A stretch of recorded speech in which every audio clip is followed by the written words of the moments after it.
Let's suppose that you were able every night to dream any dream you wanted to dream. And that you could, for example, have the power within one night to dream 75 years of time, or any length of time you wanted to have.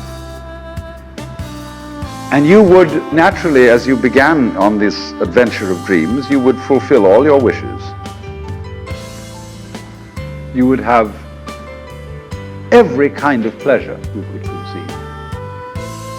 And after several nights of 75 years of total pleasure each, you would say, well, that was pretty great. But now let's have a surprise. Let's have a dream which isn't under control. Well, something is going to happen to me that I don't know what it's going to be. And you would dig that and come out of that and say, wow, that was a close shave, wasn't it? And then you would get more and more adventurous, and you would make further and further out gambles as to what you would dream. And finally, you would dream where you are now. You would dream the dream of living the life that you are actually living today.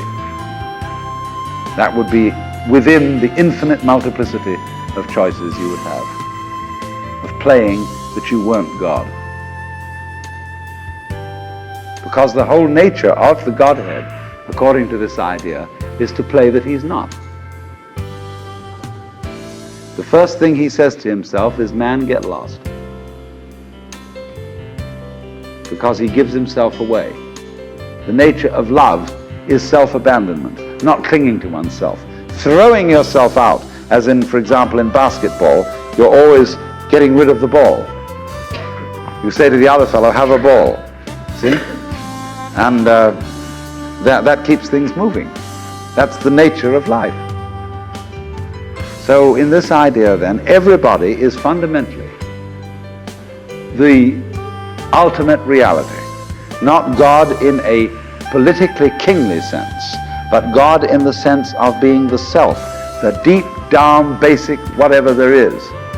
And you're all that, only you're pretending you're not.